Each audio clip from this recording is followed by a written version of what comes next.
हाथरस का बेशर्म बाबा सामने आया है और आखिरकार उसने अपनी बात रखी है निहायत ही नाटकीय अंदाज में। उसने कोई प्रेस कॉन्फ्रेंस नहीं किया दोस्तों, उसने इंटरव्यू दिया है एएनआई को। उसने एक भी कठिन सवाल का जवाब नहीं दिया है। उसकी नौटंकी क्या थी कुछ देर बाद, मगर समानांतर तौर पर दोस्तों, हाथरस भगदड़ मामले में जिसमें 121 लोग मारे गए, कम से कम 116 महिलाएं यानी कि 116 परिवार बर्बाद हो गए। इस मामले में भारतीय जनता पार्टी निहायत ही घटिया राजनीति खेल रही है। पुलिस की रिपोर्ट में इशारा किया जा रहा है कि यह सियासी साजिश हो सकती है, यानी कि विपक्ष पर आरोप, अपनी जिम्मेदारी से बचने का रास्ता। और दूसरी तरफ गोदी मीडिया यह मौका ढूंढ रहा है मुख्यमंत्री आदित्यनाथ पर हमला बोलने के लिए, क्योंकि आप जानते हैं दोस्तों, गोदी मीडिया काम करता है प्रधानमंत्री नरेंद्र मोदी के कहने पर, प्रधानमंत्री कार्यालय के कहने पर, और यहां पर मुख्यमंत्री आदित्यनाथ पर हमला किया जा रहा है। क्यों किया जा रहा है कुछ देर बाद, मगर सबसे पहले दोस्तों वो दो अहम बातें जिसका जिक्र अभी मैंने किया। सबसे पहले नाटकीय भोले बाबा, और दूसरी बात किस तरह से पुलिस अब इस मामले में इशारा विपक्षी गठबंधन की तरफ कर रही है। मैं आपको बतलाना चाहता हूं कि एएनआई को दिए गए इंटरव्यू में इस बाबा ने क्या नौटंकी की। सही सुना आपने, गौर कीजिए। हाथरस में मची भगदड़ के 5 दिन के बाद भोले बाबा के नाम से प्रचलित सूरजपाल ने पहली बार मीडिया के सामने आकर अपनी बात रखी। न्यूज एजेंसी एएनआई से की बातचीत के दौरान इस बाबा का अलग ही रूप देखने को मिला। एएनआई से बातचीत करने के दौरान इस हादसे को लेकर जैसे ही रिपोर्टर ने बाबा से उसकी प्रतिक्रिया जानने के लिए माइक उसकी तरफ किया, तो उसने अपनी बात रखने से पहले 30 सेकंड तक कुछ नहीं कहा। इस दौरान उसने अपनी आंखें बंद कर ली। ऐसा लग रहा था जैसे बाबा जानबूझकर ध्यान लगा रहा हो। 30 सेकंड के बाद बाबा ने धीरे धीरे अपनी आंखें खोली और उसके बाद अपनी बात रखी। बाबा ने कहा कि घटना 2 जुलाई को हुई है, उसे लेकर मेरा मन दुखी है।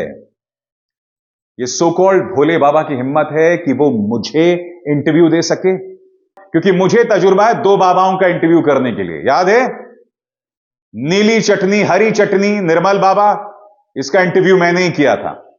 और आसाराम, इसी इंटरव्यू के बाद आसाराम जो है वो जेल चला गया था। जी हां, इसलिए मैं चाहूंगा कि जिस तरह से मैंने निर्मल बाबा और आसाराम का इंटरव्यू किया था, भोले बाबा मेरे सवालों का जवाब दें, मेरे मंच पर आए, मैं आपका इंटरव्यू करना चाहता हूं। मगर आज यह सवाल उठना लाजमी है कि आखिर इसे कौन बचा रहा है। एएनआई को इंटरव्यू दिया जा रहा है, अगर हिम्मत है तो प्रेस कॉन्फ्रेंस करो ना, सवालों के जवाब दो। यह हमें बताओ कि जब भगदड़ मच रही थी तो तुम भाग क्यों गए थे? अपनी गाड़ी से उतरकर उन औरतों को बचाने का प्रयास क्यों नहीं किया? जब वहां कीचड़ हो रहा था तो सत्संग का आयोजन किया ही क्यों? जब वहां लाखों लोग जुट रहे थे तो सिर्फ 40 पुलिसकर्मी क्यों? इन सवालों के जवाब दो भोले बाबा, इस सवालों के जवाब दो सूरजपाल। कायदे से आपको बाबा नहीं कहना चाहिए, सूरजपाल कहना चाहिए। मगर शॉकिंग बात यह दोस्तों, अब भी इस मामले में अंधभक्त सामने आ रहे हैं। कुछ लोग कह रहे हैं कि अगर मेरी बीवी मर भी जाए तो मुझे परवाह नहीं, मगर मेरी भक्ति कम नहीं होगी सूरजपाल को लेकर। कितनी शॉकिंग बात है। और ये बातें जो कह रहा है वो पूरी तरह से सतही है। गौर कीजिए, यह आदमी और क्या कहता है। इस हादसे को लेकर बाबा ने कहा कि वो इस घटना से बहुत ज्यादा दुखी हैं। सूरजपाल का कहना है कि लोगों को प्रशासन पर विश्वास रखना चाहिए, किसी भी उपद्रवी को बख्शा नहीं जाएगा। बाबा ने कहा कि दुख की इस घड़ी में प्रभु लोगों को इससे उबरने की शक्ति दें। सूरजपाल को उनके अनुयायी भोले बाबा के तौर पर जानते हैं। हाथरस में सत्संग के दौरान भीड़ के बाद सूरजपाल का यह बयान सामने आया है। इस आदमी का इतिहास भी है दोस्तों। बताया जाता है इसके जो 7 काम करने वाले लोगों ने बाकायदा एनडीटीवी को इंटरव्यू में कहा है कि इस आदमी को लड़कियों की आदत थी। ये मेरे शब्द नहीं है, एनडीटीवी में छपी इस रिपोर्ट में कहा गया था। और बात वहां नहीं रुकती है। इस आदमी ने अपने अनुयायियों के जरिए, अपने चमचों के जरिए अपना भौकाल बनाया कि इस आदमी की उंगली में सुदर्शन चक्र है। अब जाहिर सी बात है दोस्तों, जब यह प्रचार किया जाएगा तो जो भोली भाली जनता है वो इसके बहकावे में आ जाएगी, और वही भोली भाली जनता वहां पर जुटी और नतीजा आपके सामने है। अब भी यह आदमी नाटक कर रहा है और नाटक प्रशासन भी कर रही है। कुछ देर बाद मैं आपको बतलाना चाहूंगा दोस्तों, इस आदमी का आलीशान साम्राज्य था। इसको लेकर अलग अलग न्यूज एजेंसीज क्या कह रही हैं, गौर कीजिएगा। बाबा के भक्तों के नाम पर खरीदी गई दर्जनों गाड़ियां। गौर कीजिए, इस बाबा के पास कई आश्रम हैं। इन्हीं में से एक आश्रम है मैनपुरी का। इस आश्रम की आलीशान इमारत है, उसके गेट पर ताला जड़ा है और 4 गार्ड उसकी सुरक्षा में तैनात है। आश्रम में ताला कब से और क्यों लगा है, यह जानने के लिए जब एनडीटीवी ने इस आश्रम के गार्ड प्रताप सिंह से बात की तो उसने बताया कि उसे नहीं मालूम है कि आखिर इस आश्रम के अंदर ऐसा क्या बना है। उसका यह कहना था कि अंदर कोई नहीं जा सकता। सूरजपाल उर्फ भोले बाबा के साम्राज्य के बारे में भी कई चीजें सामने आ रही हैं। भोले बाबा का आर्थिक साम्राज्य उसके आध्यात्मिक संसार से कहीं ज्यादा रहस्यमयी और आलीशान है। इसके अलावा नारायण साकार हरि चैरिटेबल ट्रस्ट के नाम पर सैकड़ों बीघा जमीन खरीदने की बात सामने आई है। यह भी पता चला है कि भोले बाबा के भक्तों के नाम पर करीब दर्जनों लग्जरी गाड़ियां खरीदी गई हैं। बीते दिनों एनडीटीवी की पड़ताल में पता चला है कि भोले बाबा का उत्तर प्रदेश के कासगंज, मैनपुरी, आगरा, कानपुर, मध्य प्रदेश के ग्वालियर में बड़े आश्रम हैं। इसकी चल अचल संपत्ति 100 करोड़ से ज्यादा है। अकेले मैनपुरी के बिछवा आश्रम की जमीन की कीमत ही 4 करोड़ के आसपास है। सूत्रों के मुताबिक विनोद नाम के एक सेवादार ने इतनी कीमती जमीन भोले बाबा के ट्रस्ट को दान में दे दी है। अब राजस्व विभाग इस जमीन की जांच कर रही है। आश्रम के सामने करीब 50 बीघे जमीन को भी भोले बाबा ने लीज पर ले ली है। आपको याद होगा दोस्तों, आसाराम के साम्राज्य को लेकर ऐसे ही कई रहस्य थे दोस्तों, और ये सवाल उसके बारे में भी उठाए जा रहे थे।